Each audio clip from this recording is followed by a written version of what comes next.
नमस्कार, मी हर्षता कदम तुम्हा सर्वांचं आपल्या मराठी मेजवानी या YouTube चॅनलवरती खूप खूप स्वागत करते.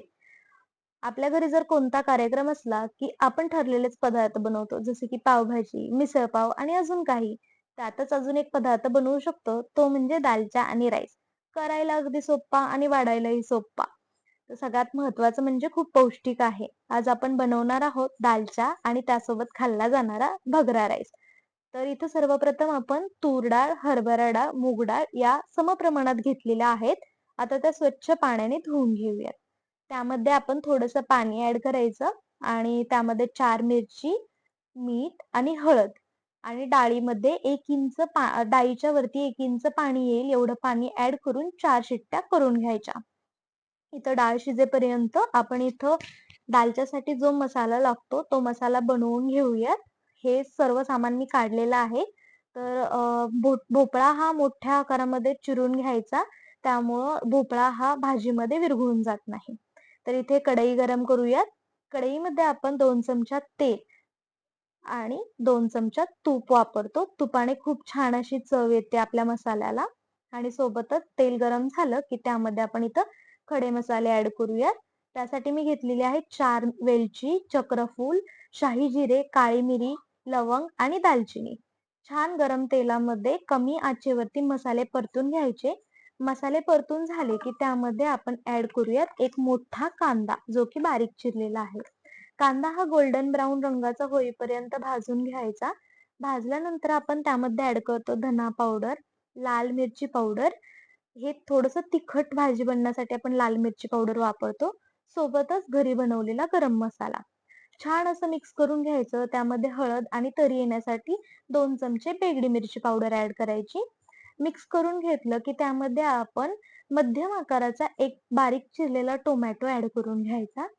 टोमॅटो ॲड करून घेतल्यानंतर आपण इथे चवीनुसार मीठ वापरतो. तर नेहमी लक्षात ठेवा आपण डाळ शिजवतानाही मीठ वापरलेलं आहे.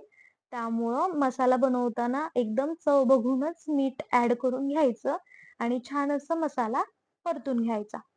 मसाला परतून झाला की आपण त्यामध्ये मोठ्या आकाराचे चिरलेले भोपळे जे की मसाल्यासोबत छान असे मिक्स करून घ्यायचे आणि वाफ देण्यासाठी झाकण ठेवून एक वाफ काढून घ्यायची.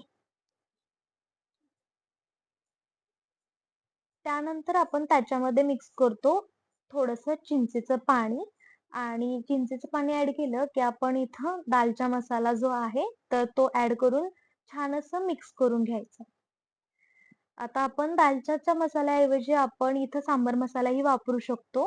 पण मी इथं सुहानाचा दालचा मसाला वापरलेला आहे. सोबतच त्यामध्ये कोथिंबीर आणि पुदिना ॲड करून छान असं मिक्स करून घ्यायचं.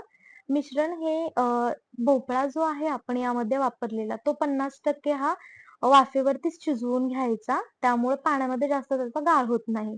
वाफेवरती शिजल्यानंतर आपण जी डाळ घोटून घेतलेली आहे, तर ती डाळ आपण याच्यामध्ये ॲड करायची आणि सोबत गरम पाणी जे आहे ते ॲड करायचं.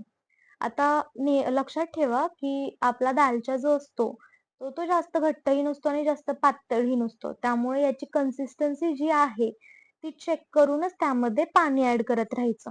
पाणी ॲड केल्यानंतर आपण छान मंद आचेवरती त्याला शिजवून घ्यायचं. शिजवून घेतल्यानंतर तो दालचा शिजतो आहे, तोपर्यंत आपण इकडे भगरा राईस बनवूयात. भगरा राईस बनवण्यासाठी मी एक पातेलं घेतलेलं आहे. त्यामध्ये 2 चमचे तूप घालूयात आणि सोबतच खडे मसाले जे आपण मगाशी वापरले, ते सगळे खडे मसाले आपण याच्यामध्ये वापरायचे. तूप गरम झालं की खडे मसाले मंद आचेवरती परतून घ्यायचे आणि त्यामध्ये थोडासा गोल्डन ब्राउन रंगाचा कांदा, जो परतलेला कांदा आहे, तो मिक्स करून घ्यायचा.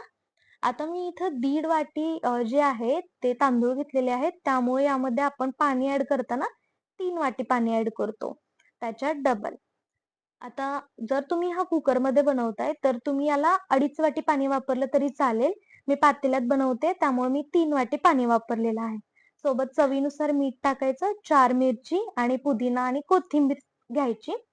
इथं हा मी कोलम तांदूळ अर्धा तास पाण्यामध्ये भिजत घातलेला. तो पाणी उकळल्यानंतर हा तांदूळ आपण त्यामध्ये ॲड करून घ्यायचा. तर इथं आपलं पाणी उकळलेलं आहे. आपण तांदूळ ॲड करूयात. तांदूळ ॲड केल्यानंतर फुल फ्लेमवरती आपण एक 5 मिनिट पाणी आटेपर्यंत तांदूळ ठेवायचा. थोडंसं पाणी आटल्यानंतर याला आपण झाकण ठेवून वाफ देऊन द्यायची.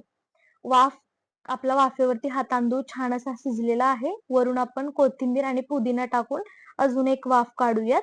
तोपर्यंत इकडं आपला दालचा हा बघूयात दालचा शिजलेला आहे की नाही.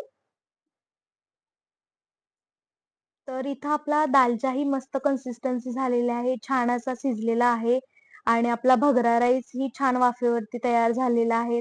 तर आपण मस्तपैकी याला सर्व्ह करूयात.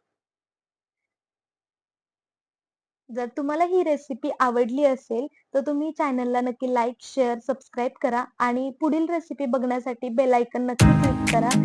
तर आपला हा दालचा राईस